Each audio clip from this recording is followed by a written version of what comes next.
Hola chicas y chicos, bienvenidos a este primer podcast de estudiantes de Relaciones Internacionales. El tema que nos reúne el día de hoy es muy importante, derechos humanos, y dentro de estos estaremos viendo tres cuestiones que son súper interesantes a nivel internacional. Tenemos organismos de protección de derechos humanos, a nivel regional el proceso electoral en Chile, y a nivel local tenemos un tema que no muchos habrán escuchado, que es el papel de la mujer en la reactivación económica del Ecuador. Así que sin demorarnos más, doy paso a mi colega Daniela Cepeda que dará inicio al primer tema. Bueno, yo les voy a hablar acerca del Sistema Interamericano de Derechos Humanos. Este es un espacio regional conformado por los países que son parte de la Organización de los Estados Americanos, que todos conocemos como la OEA. Su tarea principal es velar por el respeto, protección y el cumplimiento de los derechos humanos de las personas que residen en el continente americano. Este sistema nació con la adopción de la Declaración Americana de los Derechos y Deberes del Hombre en 1948. En 1959, la OEA estableció la Comisión Interamericana de Derechos Humanos, cuya misión es promover y proteger los derechos humanos en América. Es un órgano principal independiente de la Organización de los Estados Americanos. Está integrada por 7 miembros independientes que sirven como personal por un periodo de 4 años, renovables una vez.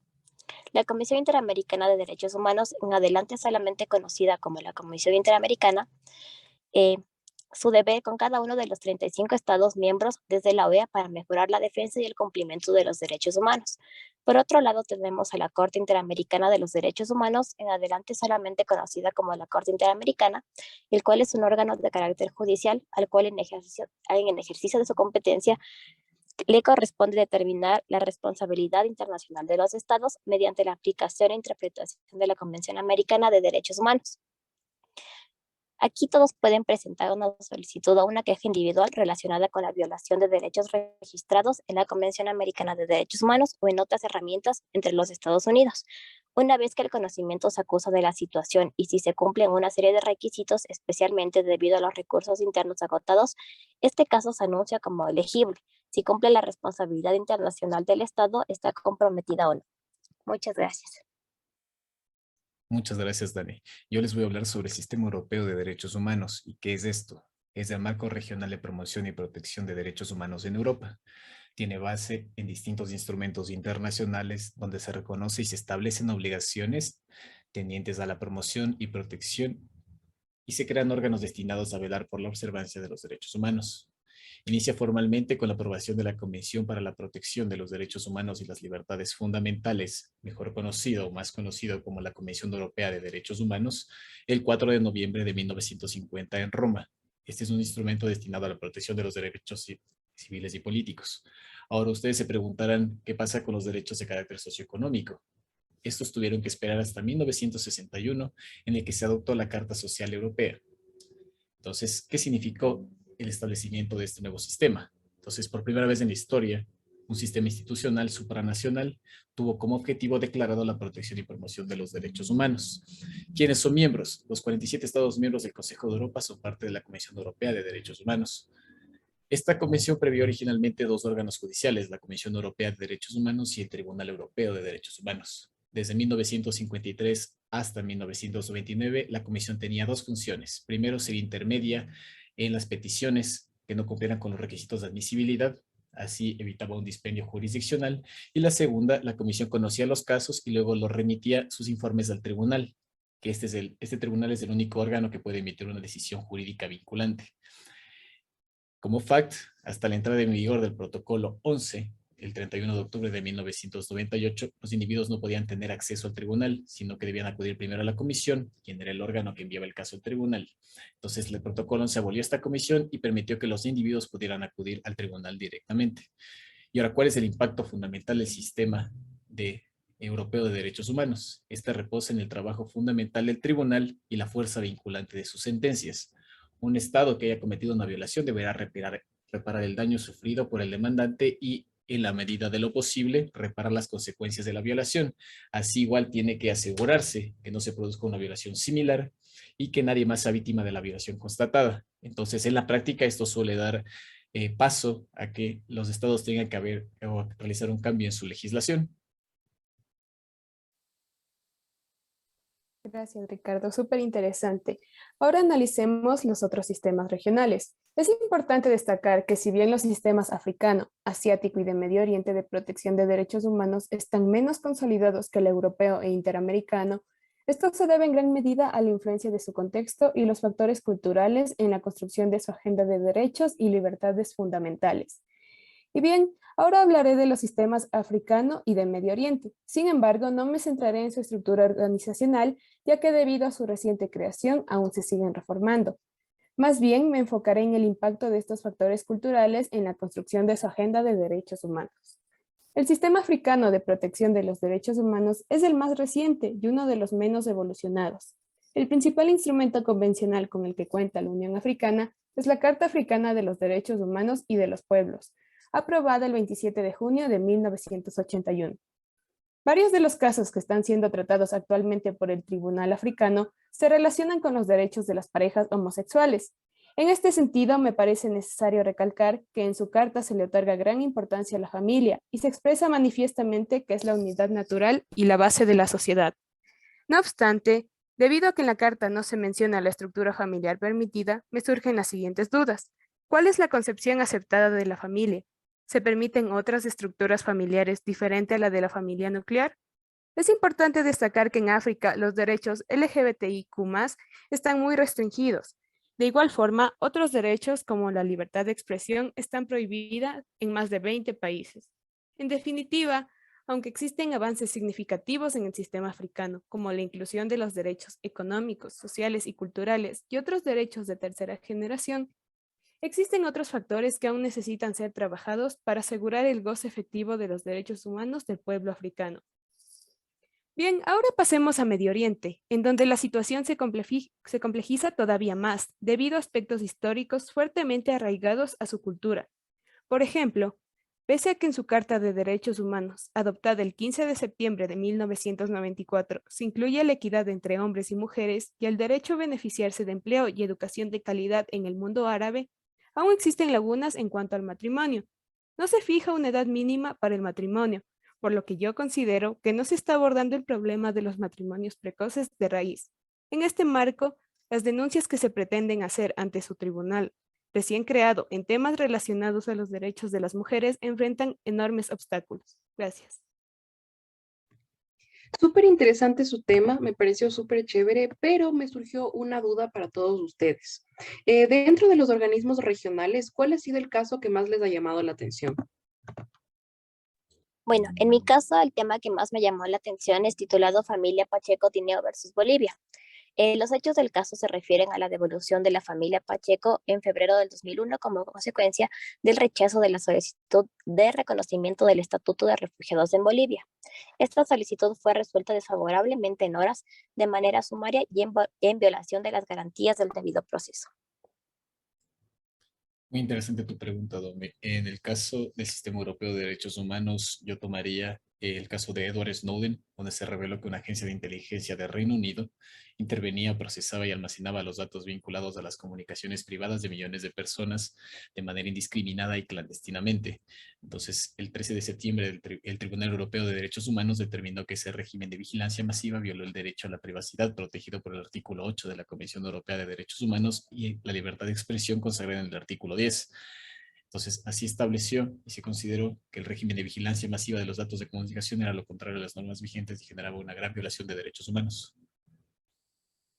Gracias por tu pregunta, Dom. Y en mi caso, en el sistema africano, un tema que me ha resultado sumamente relevante debido a las restricciones a los derechos de las parejas homosexuales de las que hablé hace un ratito, es el del primer matrimonio gay en Malawi, que ahora se enfrenta a una condena de hasta 14 años de cárcel. La pareja ha estado 4 meses en una cárcel de máxima seguridad y recientemente ha sido considerada culpable de indecencia y actos contra natura.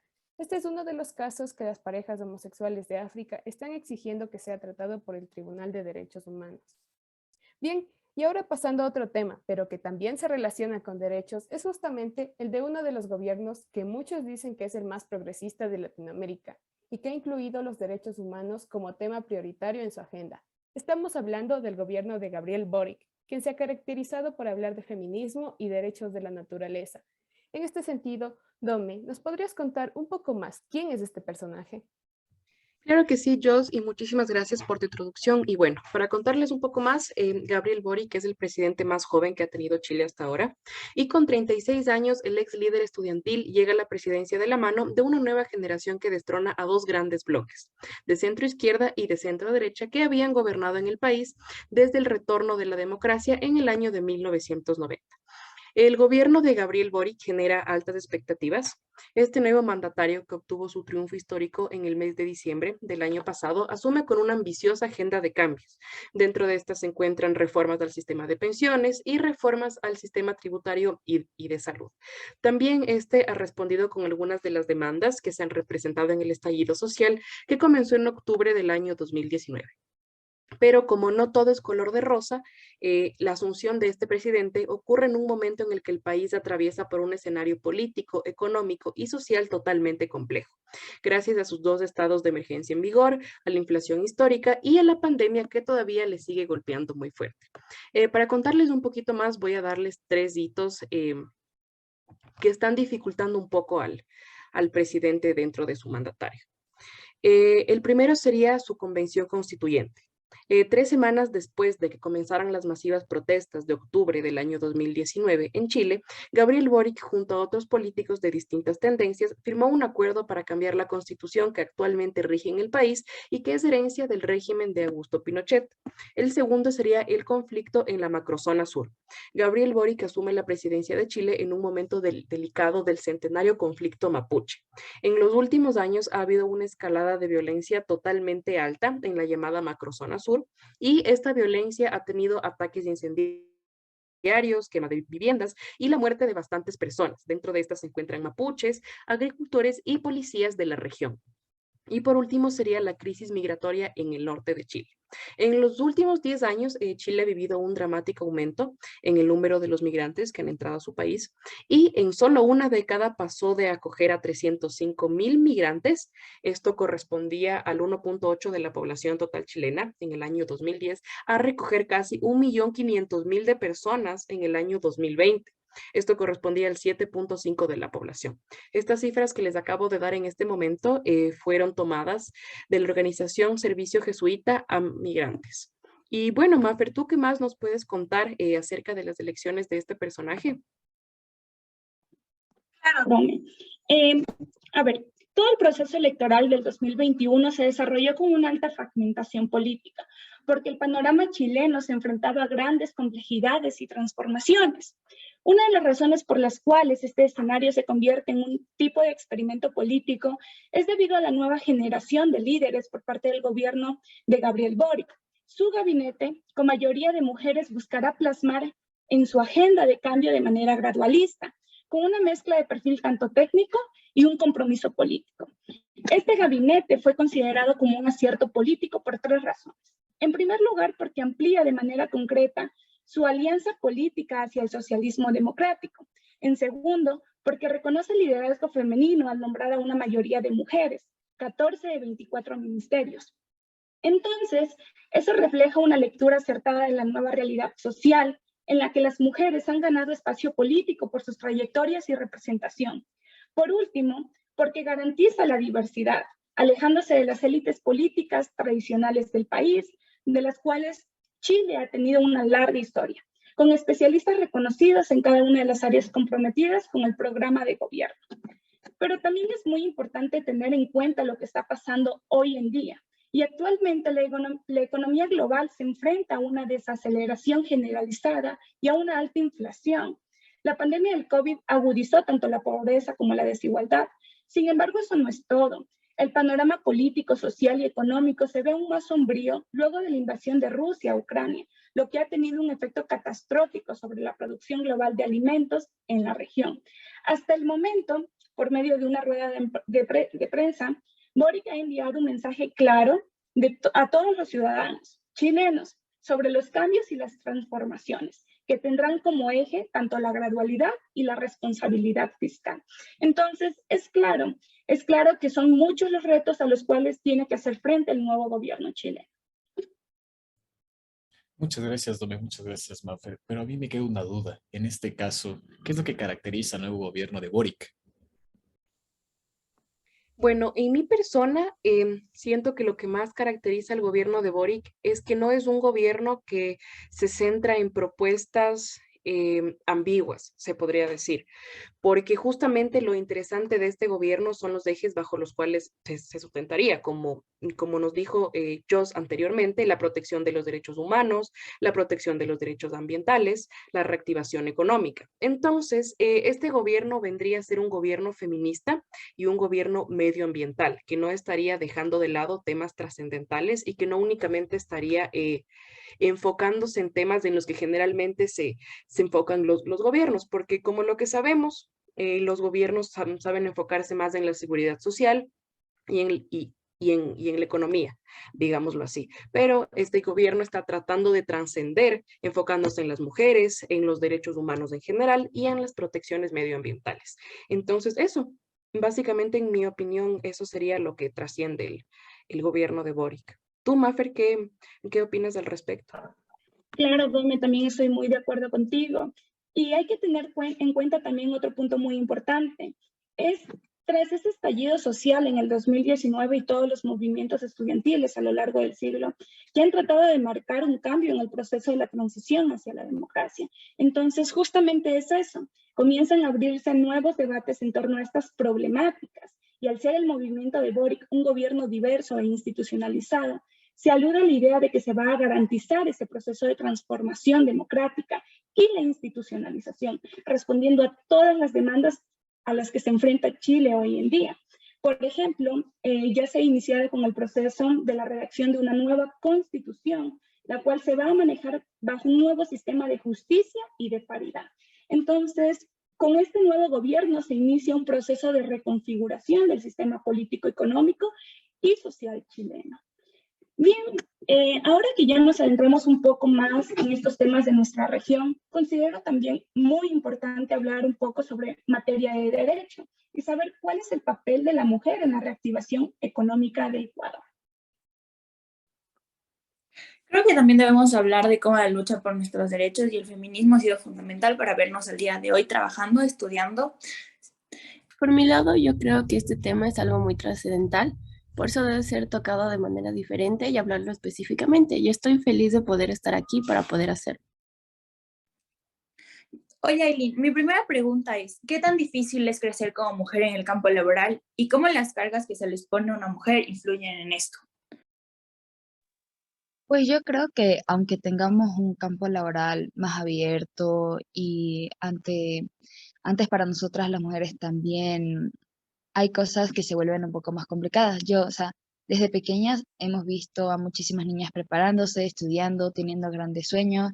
De hecho, me incluyo en ese grupo, pero a veces no logro ver ese equilibrio entre hombres y mujeres en la parte laboral.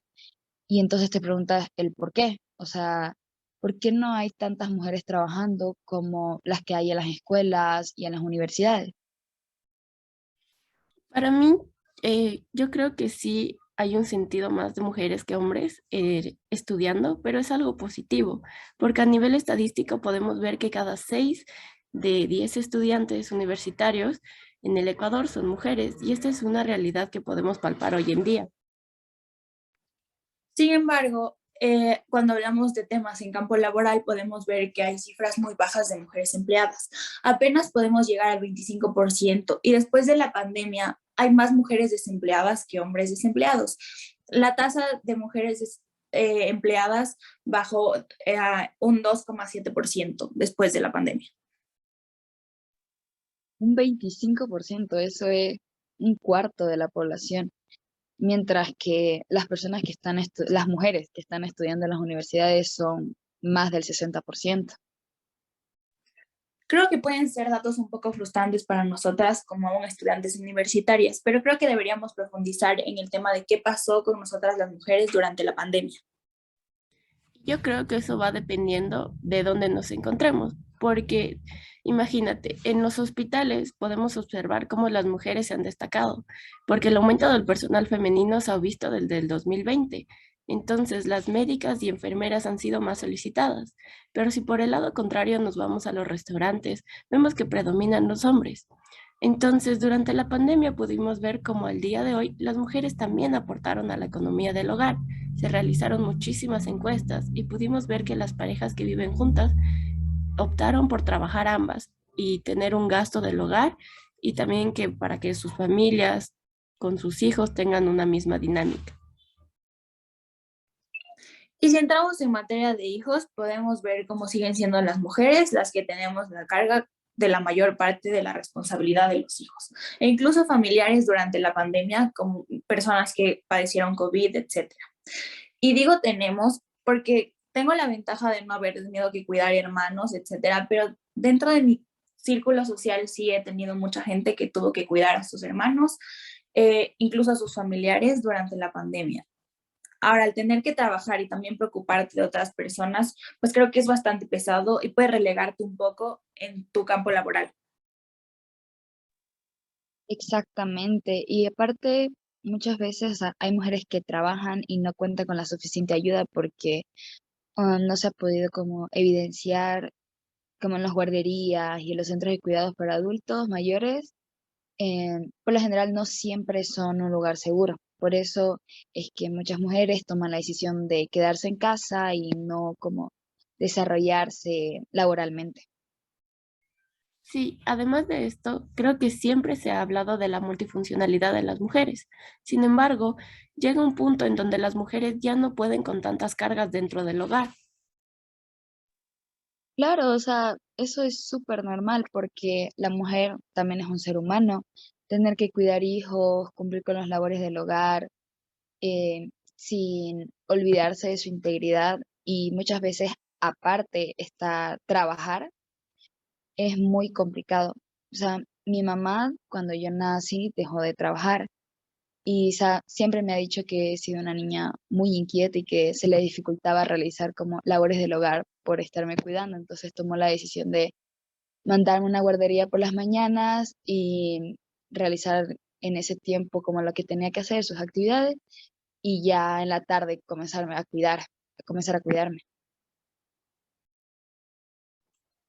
O ver cómo en muchísimas familias, incluso en la mía, durante la pandemia tuvieron que cuidar a niños pequeños y por ende era muy difícil llegar a salir a trabajar cuando no tenían home office, por ejemplo.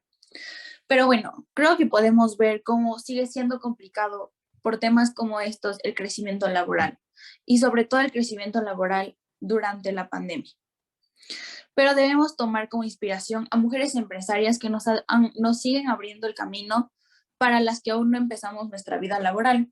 Por ejemplo, Jimena Flores, empresaria reconocida de América Latina, o Linda Franco o Ana Medina. Pienso que debemos seguir preparándonos y debemos seguir haciendo lo mejor posible desde nuestro campo laboral. Ahora sí, retomando la pregunta que nos dieron, pues creo que el rol de la mujer en el campo laboral durante la pandemia es que tuvieron que seguir trabajando muchísimas, entonces desde el home office, pero también ser amas de casa, entonces se les unió tanto las dos cosas, porque aportaron en el estudio de sus hijos de igual manera. Entonces, cuidar familiares que estuvieron expuestos al COVID-19 también fue algo que las mujeres tuvieron que realizar.